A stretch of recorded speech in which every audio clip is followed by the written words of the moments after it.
Hey everyone, welcome to my face. I thought that I would read from Oranges Are Not the Only Fruit, which is Jeanette Winterson's first book. I'm wearing my fruit bra for you, and this is a section when Jeanette begins to notice Melanie, her first love. Week after week I went back there, just to watch. Then one week she wasn't there anymore. There was nothing I could do but stare and stare at the whelks.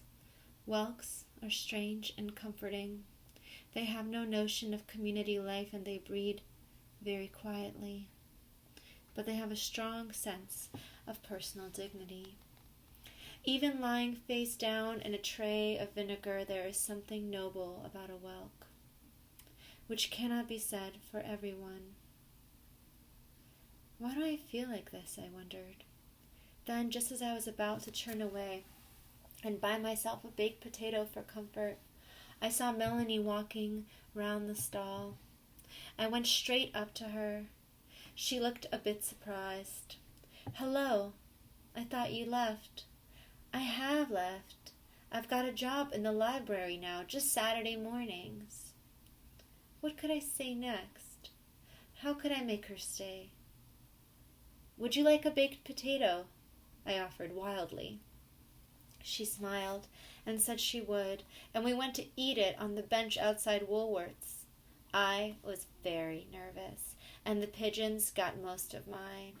She talked about the weather and her mother, that she had no father. I hadn't either, I said, to make her feel better. Well, not much. Then I had to explain about our church and my mother and me being dedicated to the Lord. It sounded odd for a moment, but I knew that was because I felt nervous. I asked her if she went to church, and she said she did, but not a very lively one. So, of course, I invited her to ours the next day. "Melanie," I plucked up courage to ask at last, "why do you have such a funny name?" She blushed. "When I was born, I looked like a melon." "Don't worry," I reassured her. "You don't anymore." The first time that Melanie came to our church was not a success. I'd forgotten that Pastor Finch was visiting on his regional tour. He arrived in an old Bedford van with the terrified damned painted on one side and the heavenly host painted on the other. On the back door and front bonnet he'd inscribed in green lettering, "Heaven or hell, it's your choice." He was very proud of the bus and told of many miracles worked inside and out. Inside had 6 seats so that the choir could travel with him, leaving enough room for musical instruments and a large first aid kit in case the demon combusted somebody. "What do you do about the flames?" we asked. "I use an extinguisher," he explained. We were very impressed. There was a collapsible cross that fitted across the back doors, and a very small sink that the pastor could wash his hands after every operation. "Water is of the essence," he reminded us. "Just as Christ bade the swine leap into the sea, so I rinse the demon under this tap." After we had all admired the bus for long enough, Pastor Finch led us back into the church and asked his choir to sing his latest composition. It came to me from the Lord just as I left Sandbach Motorway Services. The song was called "You Don't Need Spirits When You've Got the Spirit." The first verse went like this: "Some men turn to whiskey, some women turn to gin. But there ain't no better rapture than drinking the Spirit in. Some men like their beer, others like their wine, but open your mouth to the Spirit if you want to feel fine." The choir sang this and the rest of the verses, 6 in all, and we had a sheet to join in the chorus, which was accompanied by Pastor Finch on the bongos. The chorus went like this: "Not whiskey rye, not gin and dry, not rum and coke for me, not brandy fizz, but a spiritual whiz puts the fire in me." We had a wonderful time. Danny got out of his guitar and picked up the chords. Then May started beating out that 12-bar on the tambourine. Before long, we were all in a long line going clockwise round the church, singing the chorus over and over again. "The Lord is working mightily," puffed Pastor Finch, smacking the bongos with his palms. "Praise the Lord." "Roy, don't tax yourself so," fussed Mrs. Finch, who was desperately trying to keep up on the piano. "Somebody take those bongos off him." But nobody did, and it wasn't until Miss Rothwell fell over that we finally stopped. It was only then that I noticed that Melanie hadn't joined in. "Now for the sermon," shouted Pastor Finch, and we all settled back to enjoy ourselves. He told us about the doings of his tour, how many souls had been saved, how many good souls oppressed by the demon had found peace once again. "But I'm not one to boast," he reminded us. "But the Lord has given me a mighty gift." We murmured our agreement. Then we were shocked as he described the epidemic of demons, even now spreading through the Northwest. Lancashire and Cheshire, I'm sorry, Londoners and Brits, had been particularly blighted. Only the day before, he had cleansed a whole family in Cheadleholm. Ridden they were. His eyes roamed the hushed congregation. "Yes, ridden. And do you know why?" He took a step back. We didn't make a sound. Unnatural passions. A tremor shook the gathering. Not all of us were sure what he meant, but all of us knew it was dreadful. I glanced across at Melanie. She looked like she was going to be sick. "Must be the spirit," I thought, and gave her hand a little squeeze. She jumped and stared at me. Yes, definitely the spirit.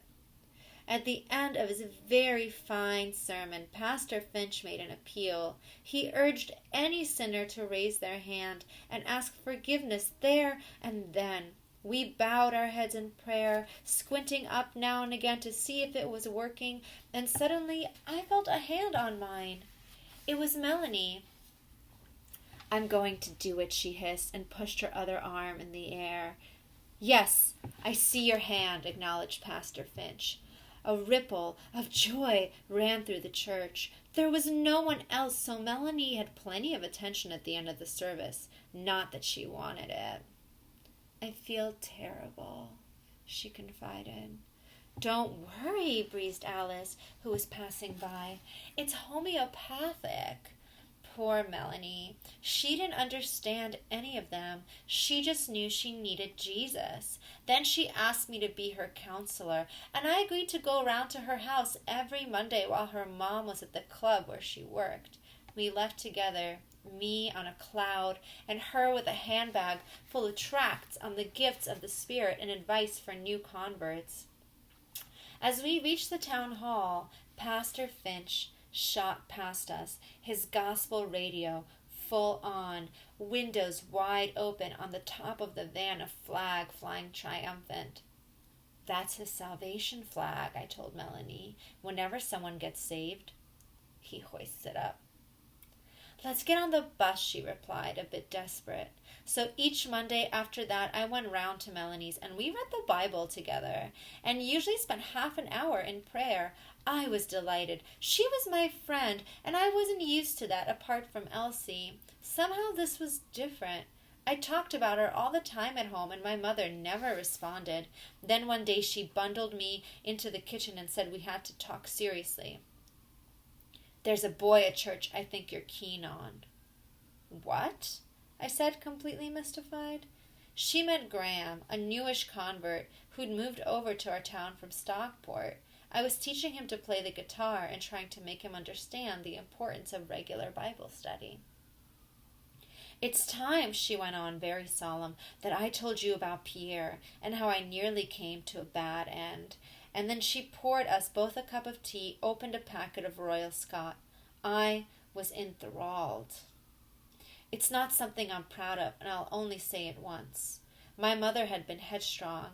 I got a job teaching in Paris, which was a very daring thing to do at the time. She had lived off Rue Saint-Germain, eaten croissants, and lived a clean life. She wasn't with the Lord then, but she had high standards. Then, one sunny day, without warning, she had been walking toward the river when she met Pierre. Or, rather, Pierre had jumped from his bicycle, offered her his onions, named her the most beautiful woman he'd ever seen. Well, naturally, I was flattered. They exchanged addresses and began to court one another. It was then that my mother experienced a feeling that she had never known before, a fizzing and a buzzing and a certain giddiness, not only with Pierre, but anywhere, at any time. Well, I thought it must be love, but this puzzled her because Pierre wasn't very clever, didn't have much to say except to exclaim how beautiful she was. Perhaps he was handsome, but no. Looking in the magazines, she realized he wasn't that either. But the feeling wouldn't go away. Then, on a quiet night, after a quiet supper, Pierre had seized her and begged her to stay with him that night. The fizzing began, and as he clutched her to him, she felt sure she would never love another. And yes, she would stay, and after that they would marry. Lord, forgive me, but I did it. My mother stopped, overcome with emotion. I begged her to finish the story, proffering the royal Scots. The worst is still to come. I speculated on the worst. While she chewed her biscuit, perhaps I wasn't the child of God at all, but the daughter of a Frenchman. A couple of days afterward, my mother had gone to see the doctor. In a fit of guilty anxiety, she lay on the couch while the doctor prodded her stomach and chest, asking if she'd ever felt giddy or fizzy in the belly. My mother coyly explained that she was in love and that she often felt strange, but that wasn't the reason for her visit. "You may well be in love," said the doctor, "but you also have a stomach ulcer." Imagine my mother's horror. She had given away her all for an ailment. She took the tablets, followed the diet, and refused Pierre's entreaties to visit her. Needless to say, the next time they met, again by chance, she felt nothing at all, and shortly fled the country to avoid him. "Then am I began. "There was no issue," she said quickly. For a few moments we sat silent, and then, "So just you take care. What you think is the heart might well be another organ." "It might, Mother, it might," I thought. She got up and told me to go and find something to do.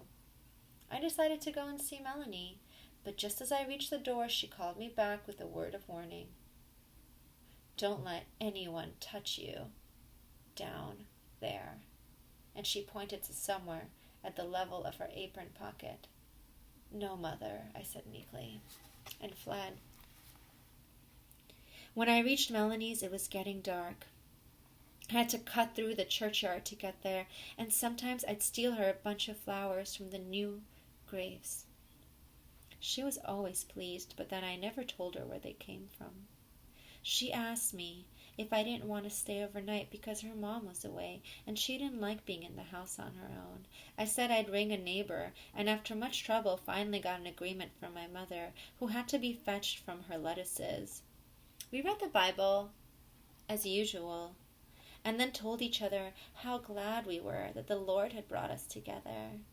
She stroked my head for a long time, and then we hugged, and it felt like drowning.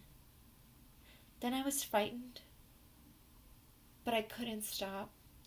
There was something crawling in my belly. I had an octopus inside me. And it was evening, and it was morning, another day. After that, we did everything together. I stayed with her as often as I could. My mother seemed relieved that I was seeing less of Graham, and for a while made no mention of the amount of time I spent with Melanie. "Do you think this is an unnatural passion?" I asked her once. "Doesn't feel like it. According to Pastor Finch, that's awful." She must be right, I thought. Melanie and I had volunteered to set up the Harvard Festival, and we worked hard in the church throughout the day. When everyone arrived and started to pass the potato pie, we stood on the balcony looking down on them, our family. It was safe.